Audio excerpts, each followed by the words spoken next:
Good morning students. પ્રકરણ 1 અને 2 આપણે પૂર્ણ કરી દીધું છે. ચેપ્ટર 1 અને 2 ના જેટલા પણ વિડીયોઝ તમારી પાસે આવી ગયા છે, આ વિડીયોઝને ફ્રીક્વન્ટલી રિવાઇઝ કરી લો, એક્સરસાઇઝના ક્વેશ્ચન સોલ્વ કરો. કંઈ પણ ડાઉટ્સ હોય તો મોકલો, તો એ ડાઉટ્સના બી હું તમને વિડીયોઝ બનાવીને આપું. હવે પ્રકરણ 1, 2 પછી ક્યુરિયોસિટી હશે નહીં તમને, મેડમ હવે કયું ચેપ્ટર ભણાવવાના છો? તો હવે થિયરી બેઝ ચેપ્ટરમાં જઈશું આપણે. ચેપ્ટર નંબર 5 ને ચેપ્ટર નંબર 5 આપણે શરૂ કરીએ છીએ પૃષ્ઠ રસાયણ વિજ્ઞાન.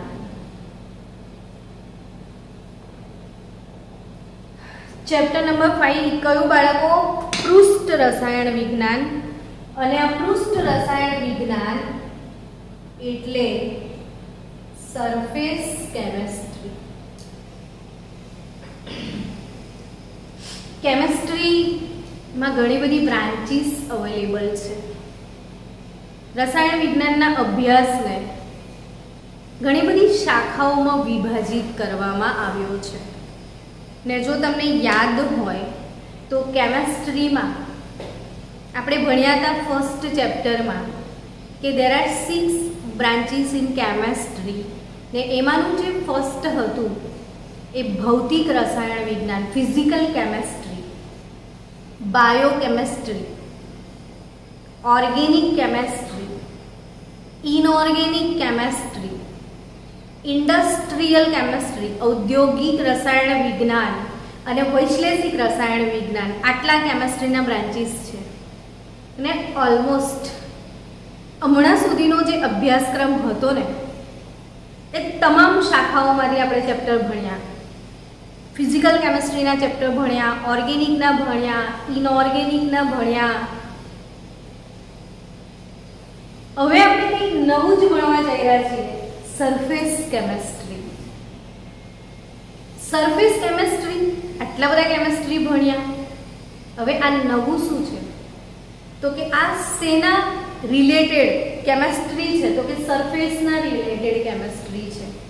પૃષ્ઠ સંબંધિત અભ્યાસ, પૃષ્ઠને લગતો અભ્યાસ એટલે પૃષ્ઠ રસાયણ વિજ્ઞાન. તો જનરલી પૃષ્ઠ શું હોય? તો કે આ ટેક્સ્ટબુક છે, આનું મુખ પૃષ્ઠ એવો શબ્દ તમે સાંભળ્યો હશે. મુખ પૃષ્ઠ એટલે એની સપાટી, પૃષ્ઠ એટલે સપાટી. તો મુખ પૃષ્ઠ એટલે મુખ ઉપર શરૂઆતનું પૃષ્ઠ. પણ આંતરા પૃષ્ઠ શું હોય? તો આંતરા પૃષ્ઠને લગતો અભ્યાસ ભણવાનો છે આપણે આમાં. કે ભાઈ આંતરા પૃષ્ઠ એટલે શું? તો કે બે જથ્થામય કલાને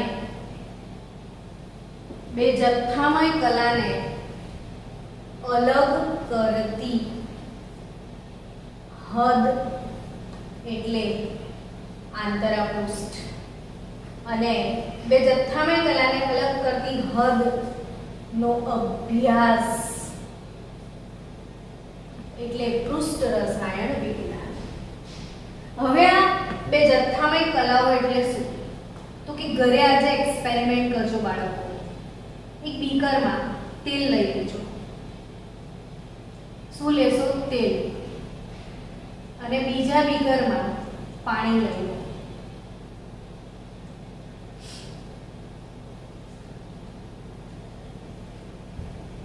આ એક જથ્થામય કલા થઈ ને આ પણ એક જથ્થામય કલા થઈ. હવે આ બે જથ્થામય કલા શબ્દ આવ્યો તો આ બે જથ્થામય કલા થઈ. હવે આપણે બીકરમાં આ બંનેને ભેગા કરી દઈએ. જો હું પાણીના ઉપર તેલ નાખી દઉં છું તો બટ ઓબ્વિયસ તમને તેલનો અને પાણીનો જે લેયર છે ને એ અલગ જ દેખાશે. તેલ અને પાણી એકબીજામાં મિશ્ર થતા નથી. પણ તમે આ એક્સપેરિમેન્ટ જાતે કરો ઘરમાં તો ગ્લાસમાં દૂરથી પણ તમને ખબર પડશે કે અહીંથી ઉપરનો પોર્શન તેલ છે ને અહીંથી નીચેનો પોર્શન પાણી છે અને તેલ અને પાણી વચ્ચે તમને એક લેયર દેખાશે. એ જ લેયર બે વચ્ચે બે કલાઓની અંદર છે. પાણી અને તેલને અલગ કરતી એક સપાટી તમને દેખાશે અને એ સપાટી ક્યાં છે તો કે બે જથ્થામય કલાને અલગ કરે છે. એ જે સપાટી છે, જે હદ છે, એને આંતરપૃષ્ઠ કહેવાય. શું કહેવાય એને? આંતરપૃષ્ઠ.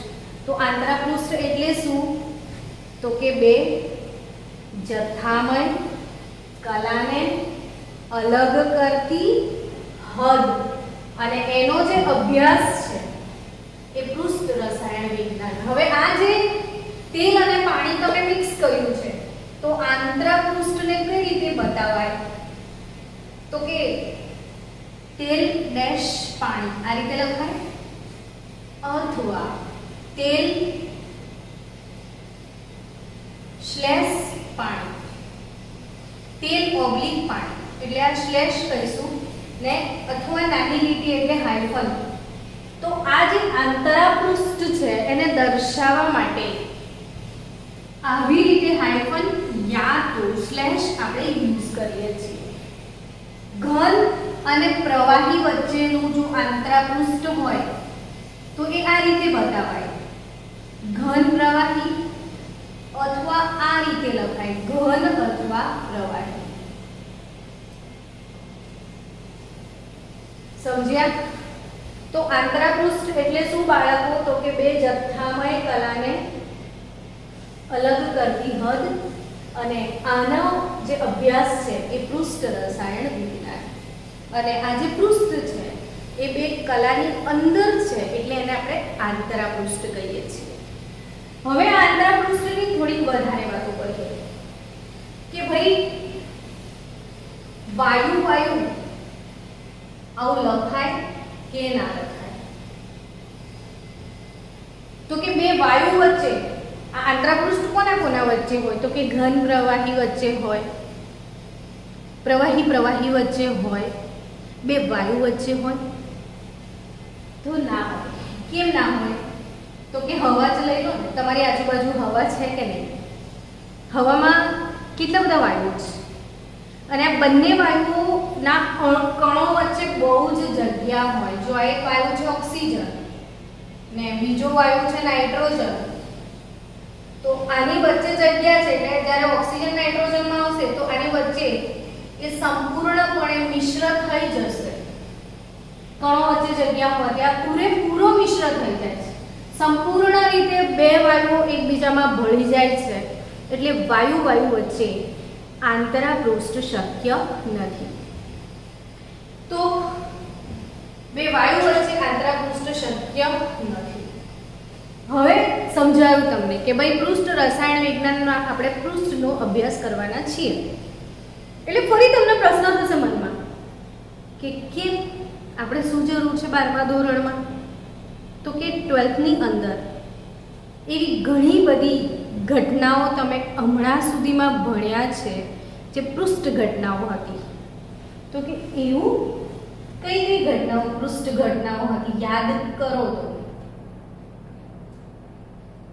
ચલ તું યાદ કર કઈ ઘટના પૃષ્ઠ ઘટના તમે ભણ્યા છો બોલો. યાદ કર. પૃષ્ઠ ઘટનાના ઉદાહરણ તમે યાદ કરો સ્ટુડન્ટ્સ કે જે પૃષ્ઠ પર થતી હોય એવી ઘટના. તો તમે આવું સાંભળ્યું હશે જો કે નિકલ ધાતુ તો પ્લેટિનમ પેલેડિયમ યા નિકલ ધાતુ જોડે હાઇડ્રોજન ગેસ ઉદ્દીપક તરીકે વાપર્યો હતો ને CH2 ડબલ બોન્ડ CH2 માંથી તમને CH3 મળતો હતો. ઇથેનમાંથી ઇથેન જ્યારે મળતો ત્યારે તમે આવો ઉદ્દીપક લખતા હતા. સમજો કે આ ઉદ્દીપકની શું વાત છે તો કે અહીંયા નિકલ જે છે ને એ તો ધાતુ છે ને હાઇડ્રોજન શું છે તો કે વાયુ છે. તો આ નિકલ ધાતુની સપાટી પર હાઇડ્રોજન વાયુનું અધિશોષણ થશે. ધાતુની સપાટી પર વાયુ આવી રીતે શોષાય અને પછી ઉદ્દીપક તરીકે કાર્ય કરે છે. તો આ જે ઘટના હતી ઉદ્દીપક, આ ઉદ્દીપક કહેવાય. જે રાસાયણિક પ્રક્રિયામાં ભાગ લેતો નથી પરંતુ પ્રક્રિયાનો વેગ વધારે છે, એને આપણે શું કહીએ છીએ? ઉદ્દીપક. અને ઉદ્દીપક દ્વારા જે આ ઘટના બને છે એ ઘટનાને આપણે ઉદ્દીપન કહીએ છીએ. એટલે ધાતુની સપાટી પર જ્યારે આ ધાતુ શોષાય, આ ધાતુની સપાટી પર હાઇડ્રોજન વાયુ શોષાયો, તો અહીંયા જે ઉદ્દીપનની ઘટના છે આ પૃષ્ઠ ઘટના કહેવાય. પૃષ્ઠ ઘટના સપાટી પર હોય. તો આપણે કેમેસ્ટ્રી ના આટલા બધા રસાયણના ઇક્વેશન ભણ્યા હોય ને ઉદ્દીપક ના આવે એવું તો બને જ નહીં ને. એટલે પૃષ્ઠ ઘટનાનું સરસ મજાનું ઉદાહરણ છે ઉદ્દીપન, કે જે સપાટીને આધીન થતું હોય છે. ચલો બીજું ઉદાહરણ વિચારો. તો કે ક્ષારણ. ધાતુની સપાટી પર કાટ લાગવાની ઘટનાને આપણે શું કહીએ છીએ બાળકો? ક્ષારણ. અને ત્રીજું ચેપ્ટર છે ઇલેક્ટ્રોકેમિસ્ટ્રી, એમાં ક્ષારણ આખી ફિનોમિના તમને આવે છે. એટલે ક્ષારણ એ સપાટી પર થતી ઘટના છે, એટલે એ પણ પૃષ્ઠ ઘટના છે. ત્રીજી કઈ ઘટના પૃષ્ઠ ઘટના છે વિચારો તો સમજાવું, પછી એનું નામ આપું તમને. ચલો એક સરસ ઉદાહરણ આપું છું, સમજીને મને કહેજો કે મારી પાસે આ બે બીકર છે. બંને બીકરમાં આપણે પાણી ભર્યું છે. હવે આમાં હું એક સાકરનો મોટો ટુકડો નાખું છું. મેં શું નાખ્યું બાળકો? સાકરનો મોટો ટુકડો. ને આમાં મેં ખાંડનો ભૂકો નાખ્યો છે, દળેલો પાવડર કરીને નાખ્યું છે. હવે મને કહો કે આ બંને કેસમાં કોણ જલ્દી ઓગળી જશે? દ્રાવણમાં ઓગળવાની ઘટનાને આપણે વિલયન કહીએ છીએ. ખાંડ કે મીઠું પાણીમાં ઓગળે છે ને એ ઘટનાને વિલયન કહેવાય. તો અહીંયા જે વિલયન થાય એ બેમાં વધારે ફાસ્ટ કોનું થાય? ખાંડનો ભૂકો જલ્દી ઓગળી જાય. મહેમાન આવ્યા છે, શરબત બનાવવું છે, તો દળેલી ખાંડ નાખશો ને શરબત બહુ ફાસ્ટ બની જશે. પણ તમે મોટો સાકરનો ટુકડો નાખશો ને તો મહેમાન ઊંઘી જશે, ક્યારે શરબત આવી રહેશે. તો કેમ એવું થાય? તો કે જો આ સાકરનો મોટો ટુકડો છે ને એટલે આટલી જ સપાટી જે છે એ અવેલેબલ થાય, અને પ્રાપ્ત સપાટી આવું કહેવાય. આ પ્રાપ્ત સપાટીનું જે ક્ષેત્રફળ છે એ આટલું જ છે. આટલું જ ક્ષેત્રફળ છે જ્યાં પાણીના અણુઓ આ સપાટીને અડકવાના છે. જ્યારે ભૂકો છે ખાંડનો, જો આ જે ટુકડાનો મેં ભૂકો કરી નાખ્યો સમજો, તો આ નાના નાના કણોમાં ડિવાઈડ થયો. હવે વિચારો કે આને આટલી બધી સપાટી મળી, આ બધી બાજુ પાણી અડશે, અહીંયા આટલું જ અડતું હતું, અહીં બધે અડશે, અહીં બધે અડશે, અહીં બધે અડશે. તો આ જે મોટા ટુકડાને હું ભૂકામાં રૂપાંતરિત કરું તો પ્રાપ્ત સપાટી વધી જશે અને જલ્દી આ ઓગળશે. એટલે અહીંથી બી તમે સમજ્યા કે કોઈ વસ્તુનું દ્રાવણમાં જે વિલયન થાય છે, દ્રાવણમાં ઓગળવાની ઘટના છે, ડિસોલ્યુશન જેને આપણે કહીએ, એ સપાટી પર આધાર રાખે છે, પૃષ્ઠ પર આધાર રાખે છે. એટલે વિલયન આ પણ કઈ ઘટનાનું ઉદાહરણ છે? પૃષ્ઠ ઘટનાનું ઉદાહરણ છે વિલયન. એટલે કઈ કઈ ઘટનાઓ? ઉદ્દીપન, ક્ષારણ, વિલયન. હજી ઘટનાઓ યાદ કરો તો કે વિલયનની ઊંધી ઘટના, આ ખાંડ પાણીમાં ઓગળી ગઈ છે.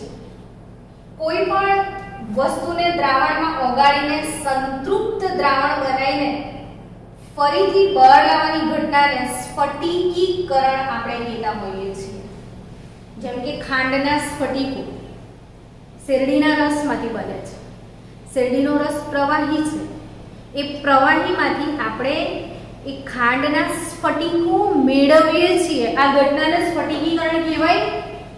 તો અગેન સ્ફટિકીકરણ પણ સપાટી પર આધાર રાખે છે.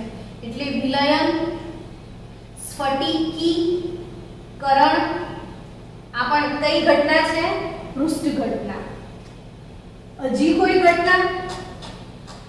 તો કે જો આપણે આવું પણ ભણ્યા હતા. જો વિદ્યુત વિભાજનની ઘટના ભણેલા છો તમે. કોપરનું શુદ્ધિકરણ વિચારો. કોપરનું શું વિચારો? શુદ્ધિકરણ. તો તમારી પાસે બે વિદ્યુત ધ્રુવો છે. આ વિદ્યુત ધ્રુવો કહેવાય.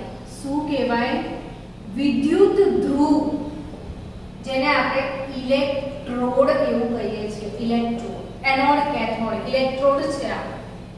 અને આ જે ઇલેક્ટ્રોડ છે એની સપાટી ઉપર જ, આ ઇલેક્ટ્રોડની સપાટી ઉપર એનોડ હોય તો ઓક્સિડેશન થાય છે, કેથોડ હોય તો રિડક્શન થાય છે. તો આ જે ઇલેક્ટ્રોડો છે એમની સપાટીની ઉપર અહીંયા આ કેથોડની સપાટી પર તાંબુ જમા થાય છે. એનોડની સપાટીથી તાંબુ ઓગળે છે. તો આ જે ઇલેક્ટ્રોડ પ્રક્રિયાઓ છે, એનોડ કેથોડ રિડક્શન, રેડોક્સ પ્રક્રિયાઓ, વિદ્યુત ધ્રુવો પર થતી પ્રક્રિયાઓ, ઇલેક્ટ્રોડ પ્રક્રિયાઓ, તો એ પણ પૃષ્ઠ ઘટનાનું ઉદાહરણ છે. આપણે કયું ચેપ્ટર સ્ટાર્ટ કર્યું હતું? પૃષ્ઠ રસાયણ વિજ્ઞાન. પૃષ્ઠ કોને કહીએ છીએ? તો સપાટીને. આ સપાટી પર થતી જે ઘટનાઓ કેમેસ્ટ્રીમાં કઈ કઈ છે તો આપણે બોર્ડ પર લખી. ઉદ્દીપન, ક્ષારણ, વિલયન, સ્ફટિકીકરણ, વિદ્યુત ધ્રુવો પર થતી પ્રક્રિયાઓ. હવે આટલું બધી પ્રક્રિયાઓ કેમેસ્ટ્રીમાં હોય જે સપાટી પર થતી હોય તો બટ ઓબ્વિયસ છે ને આ ચેપ્ટર ભણવું જ પડે. તો આ ચેપ્ટર એટલા માટે ભણવું પડે છે કે આ ઘટનાઓ કેમેસ્ટ્રીમાં આવે છે. આ સિવાય બીજી કઈ પૃષ્ઠ ઘટનાઓ? તો કે ઘણી બધી ઘટનાઓ પૃષ્ઠ ઘટનાઓ છે. તો આ પૃષ્ઠ કેવી હોવી જોઈએ? જે પૃષ્ઠનો તમારે અભ્યાસ કરવાનો છે એ પૃષ્ઠ કેવી હોવી જોઈએ? તો કે એ પૃષ્ઠ છે ને એકદમ ચોખ્ખી હોવી જોઈએ. કેમ ચોખ્ખી? તો કે જો તમારા બધાની લાઈફનું એક રૂટીન એક્ઝામ્પલ આપું છું કે તાંબાનો લોટો દરેક ઘરમાં પૂજા થતી જ હશે અને પૂજા કરવા જઈએ ને આપણે ત્યારે તાંબાનો લોટો વાપરીએ છીએ. ને જે તાંબાનો લોટો છે ને એને જનરલી બધા આપણે લીંબુ કે છાશની અંદર ઘસતા હોઈએ છીએ અને જ્યારે જેવો એ ઘસીને આવ્યો ત્યારે બહુ જ શાઇની હોય છે. એની સરફેસ જોઈ છે ને, બહુ જ શાઇની, એકદમ શાઇની ફ્રેશ સરફેસ હોય છે ધાતુની. પણ એ જ લોટો 2-4 દિવસ તમે મૂકી રાખશો ને ત્યારે શું ઘટના બનશે કે જે ફ્રેશ સપાટી છે એના પર હવામાંના વાયુઓનું અધિશોષણ થવાના કારણે સપાટી પર ક્ષારણ થઈ જાય છે. એટલે એ સપાટી શુદ્ધ કરી શકાય નહીં. એટલે જ્યારે આપણે કોઈ સપાટીનો અભ્યાસ કરવો છે ત્યારે એ પૃષ્ઠ કેવી હોવી જોઈએ? તો કે એ પૃષ્ઠ એકદમ સ્વચ્છ હોવી જોઈએ, ચોખ્ખી હોવી જોઈએ. તો કે ચોખ્ખી કઈ રીતે રાખી શકાય? ધાતુના લોટાને હમણાં જ ઘસ્યો છે તમે, તો એ લોટાને હવાથી દૂર કરી શકાય? તો કે હા. કઈ રીતે? તો કે ન રહેગા બાંસ તો ન બજેગી બાંસુરી. યાની કે એ જે ધાતુ છે જેનો અભ્યાસ તમે કરવા માંગો છો, જે પૃષ્ઠનો અભ્યાસ, એને હવાથી દૂર એટલે કે શૂન્યાવકાશમાં રાખવી જોઈએ. ને જો શૂન્યાવકાશમાં હશે ને તો જે વાયુઓ છે એ એનું ક્ષારણ નહીં કરી શકે. એટલે જે સપાટીનો અભ્યાસ કરવાનો છે એ સપાટી એકદમ સ્વચ્છ હોવી જોઈએ અને એ સપાટી બહુ ઊંચા શૂન્યાવકાશમાં સ્ટોર કરવાની. એટલે શૂન્યાવકાશ કેટલો? તો કે તમે જ્યાં હવા ન હોય ત્યાં શું ન હોય ખબર છે? દબાણ ન હોય. દબાણ કોના લીધે છે? હવાના લીધે. હવે દબાણનો એકમ શું? તો કે બાર. બીજો એકમ શું? તો કે પાસ્કલ. 10⁵ પાસ્કલ બરાબર 1 બાર હોય છે. આ યાદ રાખજો. એટલે જો તમે શૂન્યાવકાશ કરો છો, શૂન્યાવકાશ, તો હવા નથી. હવા નથી તો દબાણ નથી, તો ત્યાં દબાણ કેટલું ઘટાડી દેવાનું? તો 10⁻8 to 10⁻9 પાસ્કલ જેટલા નીચા દબાણે ધાતુને સ્ટોર કરવામાં આવે છે. એટલે આ પૃષ્ઠ કેવી હોવી જોઈએ? તો કે બહુ જ ચોખ્ખી હોવી જોઈએ. અને આ પૃષ્ઠને કેટલા દબાણે સ્ટોર કરવામાં આવે છે? 10⁻8 to 10⁻9 પાસ્કલ. આટલા પ્રેશર પર એને સ્ટોર કરવાની હોય છે. હવે આ જે પૃષ્ઠ છે, આ પૃષ્ઠ ઘટનાઓ જે છે એ આપણે ભણ્યા. રોજિંદા જીવનમાં આ તમામ ઘટનાઓ તમારા સામે આવતી જ હોય છે. હવે મારે તમને હજી એક ઘટના સમજાવી છે જોડે, કે કઈ ઘટના આપણે સમજીએ. તો કે પૃષ્ઠ તાણ સમજાવવું છે. જસ્ટ પૃષ્ઠ સમજતા પહેલા મારી ઈચ્છા છે તમને પૃષ્ઠ તાણ સમજાવવાની, કે પૃષ્ઠ તાણ એટલે શું? Surface tension. પૃષ્ઠ હોય, કોઈ પણ પૃષ્ઠ, એમાં ટેન્શન હોય છે, તણાવ હોય છે. ને તણાવ ને પૃષ્ઠ તણાવ, પૃષ્ઠ તાણ કહેતા હોય છે. જો અત્યારે બી આપણે એવરીડે ટીવીમાં ન્યૂઝ જોતા હોઈએ છીએ કે આપણી જે ઇન્ડિયાની જે બોર્ડર છે, ઇન્ડિયા બોર્ડર એટલે ઇન્ડિયાની પૃષ્ઠ થઈ, આપણી સીમા થઈ, ઇન્ડિયાની સીમા, ભારતની સીમા, ભારતની હદ. અને ભારતની હદ એ કોઈક આંતરપૃષ્ઠ છે. કોના વચ્ચેનું? તો કે પાકિસ્તાન અને ઇન્ડિયા વચ્ચેની સીમા, ચાઇના અને ઇન્ડિયા વચ્ચેની સીમા. તો એ આપણી હદ થઈ. એ હદ પર અત્યારે તણાવ છે. તમે સમજી શકો છો શેનો તણાવ? તો કે વોર થવાની ઈચ્છા છે. આ બાજુ ચાઇના છે, એક જથ્થામય કલા. આ બાજુ ઇન્ડિયા છે, એક જથ્થામય કલા, અને વચ્ચે એક આંતરપૃષ્ઠ છે જેના પર સોલ્જર્સ ઊભા છે અને એ તણાવમાં છે.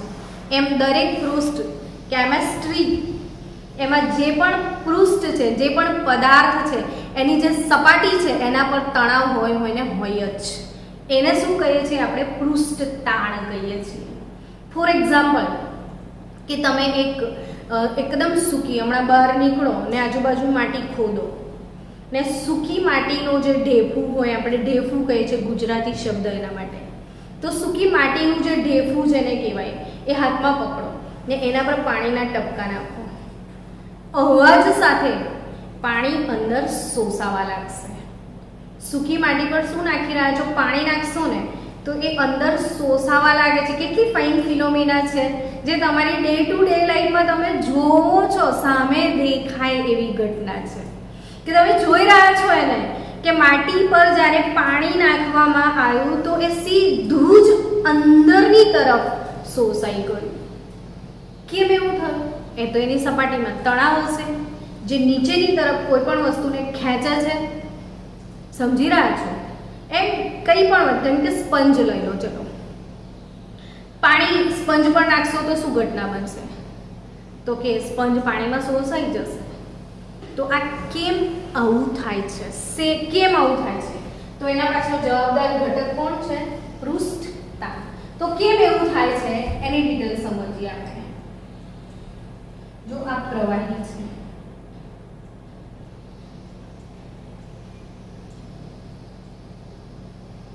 હવે આ પ્રવાહીની પૃષ્ઠ પરના અણુઓ છે. આ સપાટી, પ્રવાહીની કોઈ એક સપાટી ખુલ્લી હશે, જ્યારે બીજી સપાટી ખુલ્લી નહીં હોય, બીજી સપાટી પાત્ર સાથે સંપર્કમાં હશે અને આ સપાટી પ્રવાહીની ખુલ્લી છે.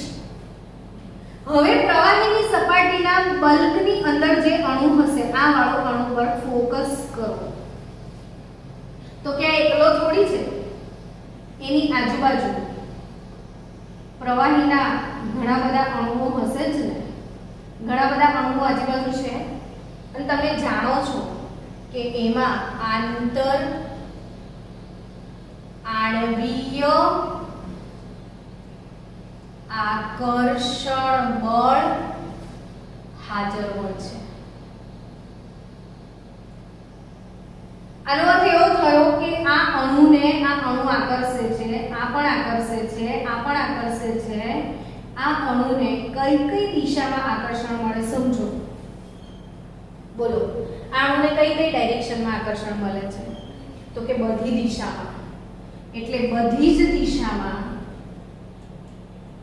સમાન આકર્ષણ એને લાગે. સમાન આકર્ષણ બધી દિશામાં લાગે તો અને બધી ડાયરેક્શનમાં સરખું આકર્ષણ બળ લાગે છે. એટલે કે સંતુલિત બળો લાગી રહ્યા છે. સંતુલિત બળો. અહીં આને ખેંચે છે તો અહીંયા એને સંતુલન મળે છે, અહીં ખેંચે છે તો અહીં સંતુલન મળે છે. સામ સામે દરેક જગ્યાએ એ સંતુલિત બળો લાગી રહ્યા છે. બધી દિશામાં સમાન સંતુલિત બળો લાગે છે. પરિણામે આ અણુ જે છે એ ક્યાંય સ્થાનાંતરિત નહીં થાય. સમાન આકર્ષણ બળ છે, નો વરીઝ ફોર ધેટ. બટ જે બોર્ડર પર હશે, જેમ કે આપણી બોર્ડર પર સૈનિકો સતત ચિંતામાં રહીને બોર્ડરને સાચવે છે ને, એટલે જ તો આપણે આખા દેશમાં મસ્તીથી ફરીએ છીએ, મન ફાવે એવું વર્તન કરીએ છીએ. તો આપણે બિલકુલ ટેન્શન ફ્રી છીએ. બોર્ડર પર શું થશે એની ટેન્શન આપણને નથી. એ ટેન્શન કોને હોય? ત્યાં બોર્ડર સિક્યુરિટી ફોર્સને જ હોય. એક્ઝેક્ટલી ધ સેમ ટેન્શન આને કેમ આવ્યું સપાટીવાળાને?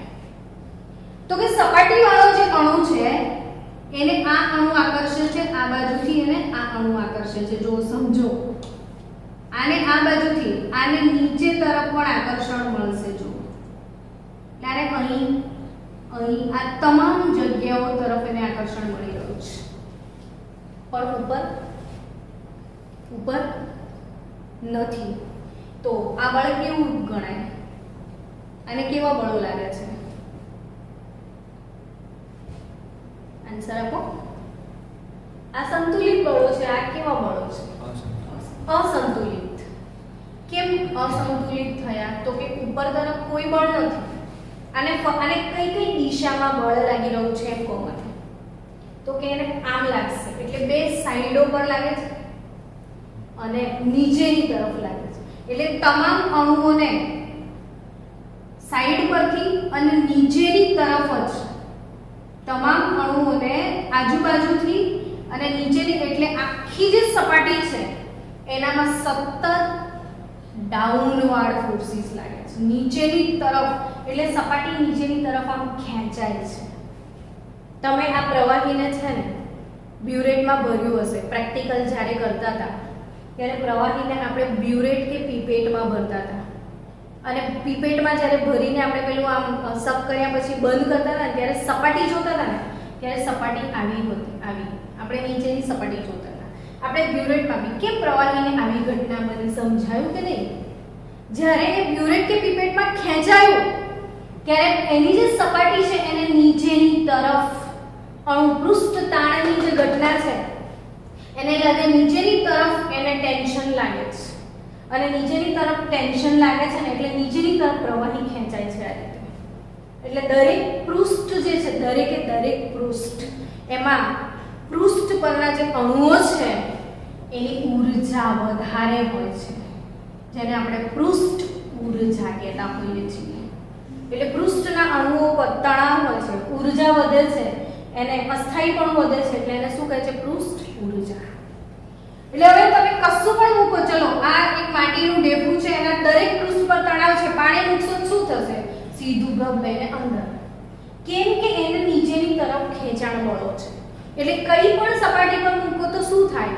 નીચેની તરફ ખેંચાય. જેમ કે આને હવે ઇમેજિન કરો કે આ સ્પંજ છે અને આ સ્પંજ ઉપર હવે તમે પાણી મૂકશો તો શું ઘટના બને? તો પાણીનું જે છે ટીપું એ અંદરની તરફ ખેંચાય છે.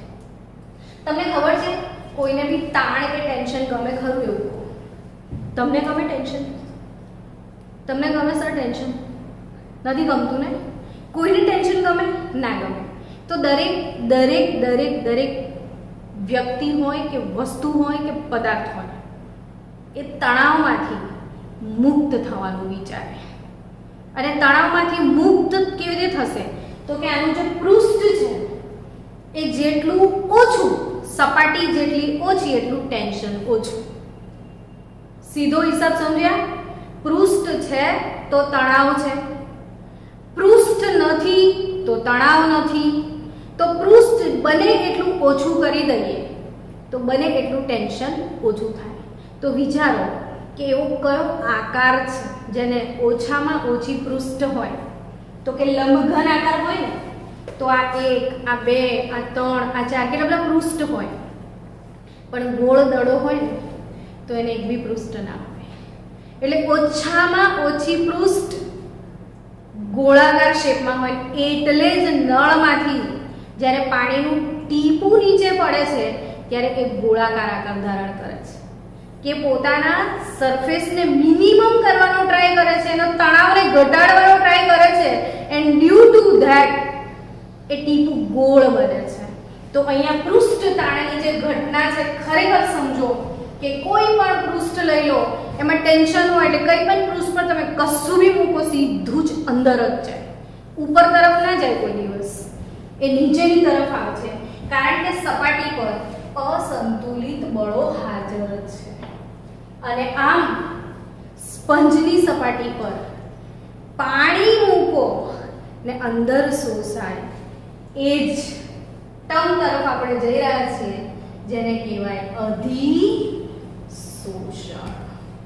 તો આ ચેપ્ટરમાં આપણે તમે ફીલ કરો સ્પંજની સપાટી પર પાણી મૂકો છો ને જે અંદર શોષાયું, શું કહીશું બાળકો?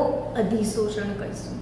તો આ જે ચેપ્ટર છે આપણું સરફેસ કેમેસ્ટ્રી, એમાં આજે આપણે ઘણા બધા ટર્મ્સ, નવા ટર્મ્સ, જેમ આપણે થર્મોડાયનામિક્સ જ્યારે ભણવાનું શરૂ કર્યું હતું તો થર્મોડાયનામિકના ટર્મ આવ્યા હતા.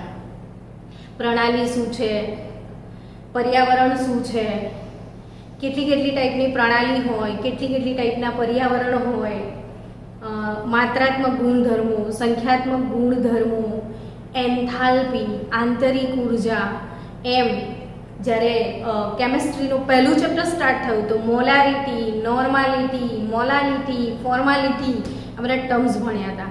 એમ હવે સરફેસ કેમિસ્ટ્રી ચાલુ થશે તો એના ટર્મ્સ આપણે ભણવાના છે કે કયા શબ્દો રોજ તમારા મગજની સરફેસ પર અથડાવાના છે. એટલે તમારા મગજની સપાટી પર કયા અણુઓ અથડાવાના છે અને કયા શબ્દો અથડાવાના છે એ શબ્દોની આપણે ચર્ચા કરી લઈએ. એટલે એ શબ્દ જ્યારે અથડાય ત્યારે તરત મગજમાં સ્પાર્ક થાય, આનો મતલબ તો મને ખબર છે.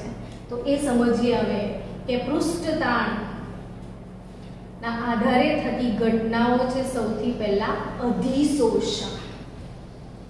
અધિશોષણ એટલે એડસોર્પ્શન, એડી, એડસોર્પ્શન યાને કે અધિશોષણ.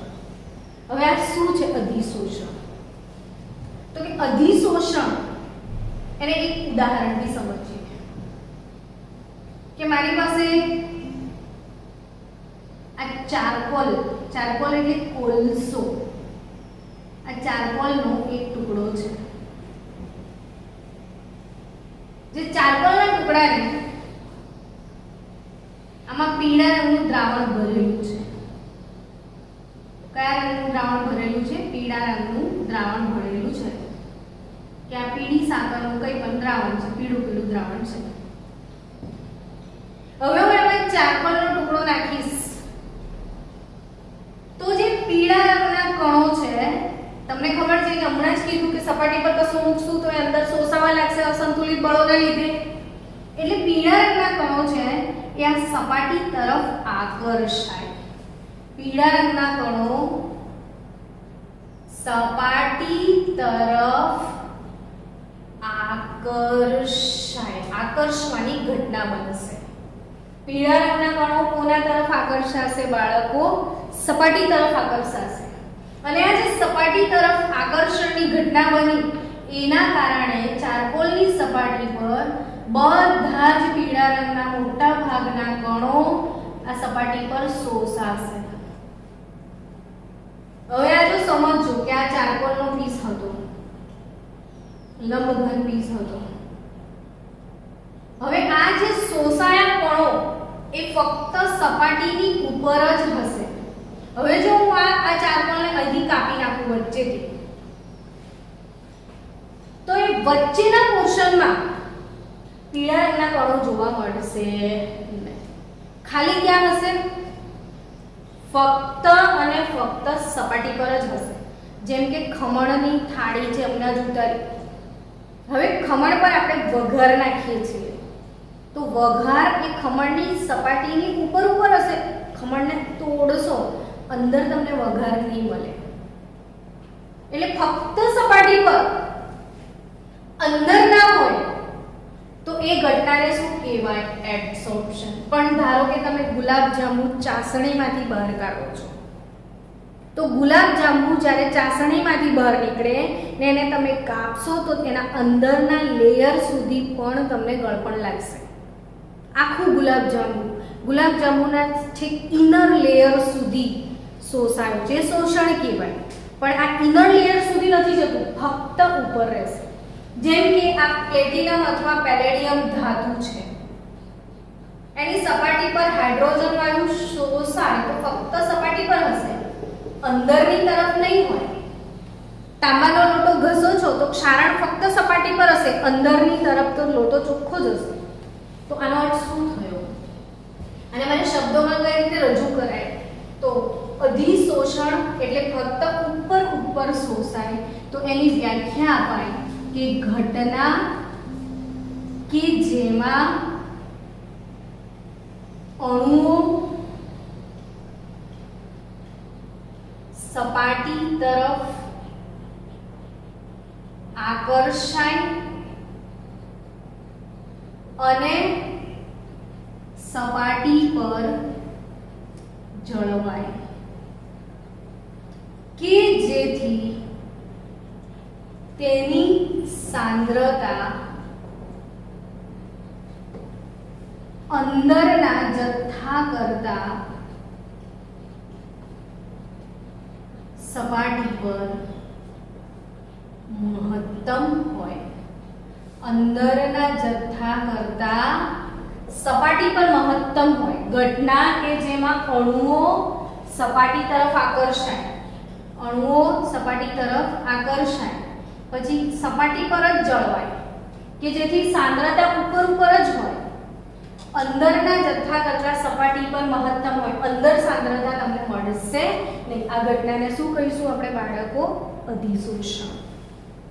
તો અધિશોષણ એટલે ફક્ત સપાટી પર શોષાય, એને તમે શું કહેશો? અધિશોષણ. તો અધિશોષણ પછીનું ટર્મ કયું છે? અવશોષણ.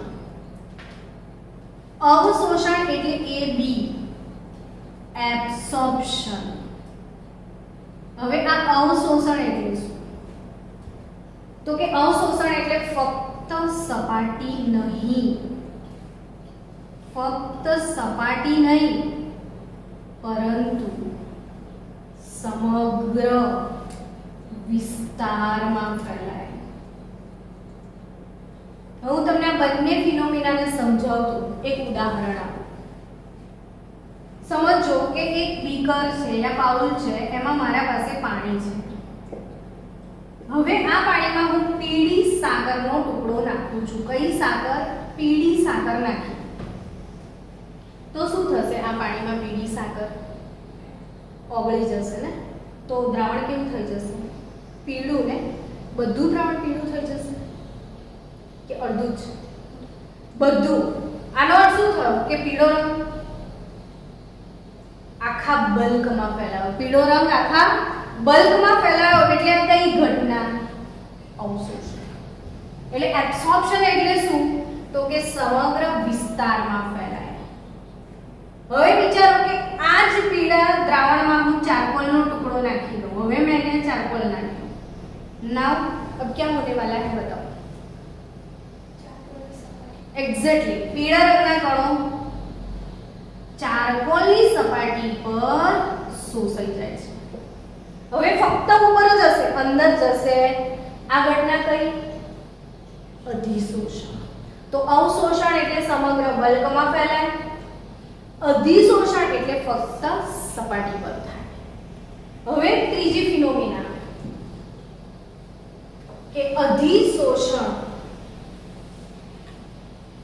થવાથી શું થાય, એક એ પણ વચ્ચે કહી દઉં તમને કે જે અધિશોષણ છે એ અધિશોષણની જે ઘટના છે, પાક્કું યાદ રાખજો, હંમેશા ઉષ્માક્ષેપક હોય. આજે પૃષ્ઠ આપણે ભણ્યા, પૃષ્ઠમાં જે તણાવ હતો, જબરજસ્ત ટેન્શન હતું પૃષ્ઠમાં, તો જ્યારે કોઈ વસ્તુનું અધિશોષણ થાય ત્યારે હંમેશા પૃષ્ઠ ઊર્જામાં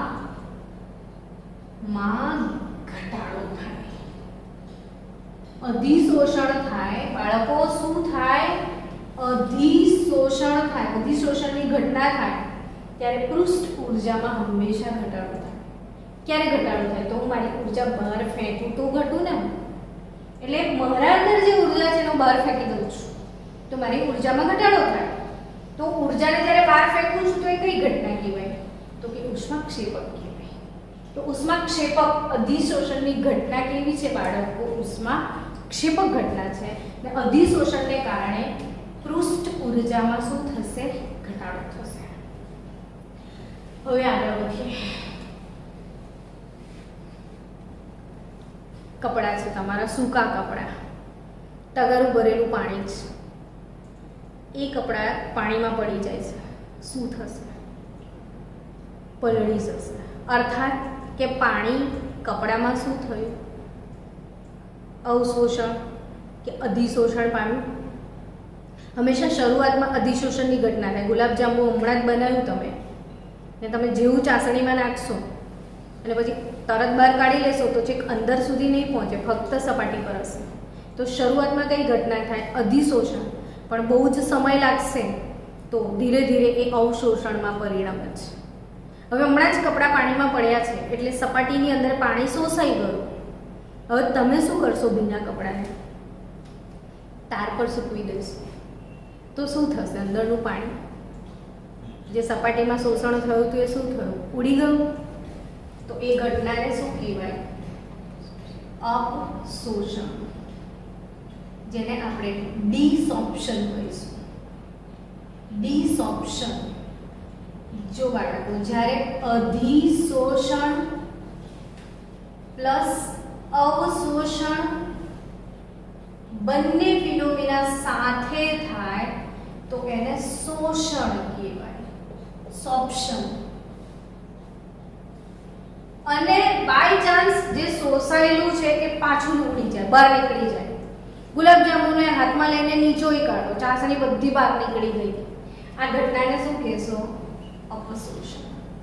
એટલે કોઈ બી કારણોસર, તાપમાનના કારણે, યા તો દબાણ આપવાથી ગુલાબજાંબુ દબાવો, યા પછી એને કપડાં જે ભીના છે એને ઊંચા તાપમાને બહાર સૂકવી દો, તો કોઈ પણ કારણોસર જે અંદર શોષણ પામેલો ઘટક પાછો બહાર નીકળી જાય, એને શું કહેવાય? અપશોષણ. કઈ ઘટના કહીશું એને? અપશોષણ. તો અહીંયા આજે આપણે કેટલા ટર્મ્સ ભણ્યા? તો કે ચેપ્ટર સ્ટાર્ટ કર્યું. 5મા નંબરનું નામ છે પૃષ્ઠ રસાયણ વિજ્ઞાન. પૃષ્ઠ એટલે શું એ તમે ભણ્યા. પૃષ્ઠને લગતો અભ્યાસ, પૃષ્ઠ રસાયણ વિજ્ઞાન. કેમિસ્ટ્રીમાં કઈ કઈ પૃષ્ઠ ઘટનાઓ છે એ ભણ્યા. પૃષ્ઠ કેવી હોવી જોઈએ એ ભણ્યા. અચ્છા, એ જે આંતરપૃષ્ઠ છે એ શેનું બનેલું છે એ જરા કહી દઉં તમને. તો ધારો કે આ જે આંતરપૃષ્ઠ છે, ઉપર તેલ છે, નીચે પાણી છે, તો આ જે પૃષ્ઠ બન્યું, આ પૃષ્ઠ શેનું બનેલું છે? તો આ પૃષ્ઠ શેનું બનેલું છે બાળકો? તો કે થોડા એમાં તેલના અણુ હશે અને થોડા કોના અણુ હશે? બોલો, પાણીના અણુ હશે કે નહીં? તો આ પૃષ્ઠ શેનું બનેલું છે? તો આ જે જથ્થામય કલાઓ છે તેના અણુઓ દ્વારા જ તેનું નિર્માણ પામે. હવે સવાલ એમ થાય કે આ પૃષ્ઠની જાડાઈ કેટલું જાડું હોય આ પૃષ્ઠ? તો કે આ અણુઓની સાઈઝ જેટલી. આ અણુઓની સાઈઝ નાની હશે તો પૃષ્ઠ પાતળું હશે, અણુઓની સાઈઝ મોટી હશે તો પૃષ્ઠ મોટું બનશે. એટલે આ જે પૃષ્ઠ છે એ કેટલાક અણુઓથી બનેલું છે ને આ પૃષ્ઠની જે સાઈઝ છે અથવા જાડાઈ છે એ અણુઓની સાઈઝ પર આધાર રાખે છે. હવે આ ચેપ્ટરમાં બીજું તમે કેટલાક ટર્મ્સ મેં તમને આજે શીખાયા કે અધિશોષણ, અવશોષણ, શોષણ, અપશોષણ, આટલી ફિનોમિના તમે આજે ભણ્યા. અગત્યની વાત એ શીખ્યા કે અધિશોષણની ઘટના ઉષ્માક્ષેપક છે. અધિશોષણને કારણે પૃષ્ઠ ઊર્જામાં ઘટાડો થાય છે. તો હવે કયો ટોપિક આવશે? તો કે આ જે અધિશોષણ છે એ આપણી રોજબરોજની લાઈફમાં ક્યાં ઉપયોગી છે? અધિશોષણની ઘટના આપણી લાઈફમાં ક્યાં ઉપયોગી છે? એટલે કે અધિશોષણના અનુપ્રયોગો અથવા અધિશોષણના ઉપયોગો. તો કાલે આપણે આ ટોપિકથી આગળ વધીશું કે અધિશોષણના અનુપ્રયોગો અને ઉપયોગો શું છે. એ અગત્યનો 4 માર્કનો પ્રશ્ન છે. એટલે આપણે એને ઉતાવળમાં નથી પતાવતા, કાલે ડિટેલમાં અધિશોષણના અનુપ્રયોગોથી આપણે લેક્ચર સ્ટાર્ટ કરશું.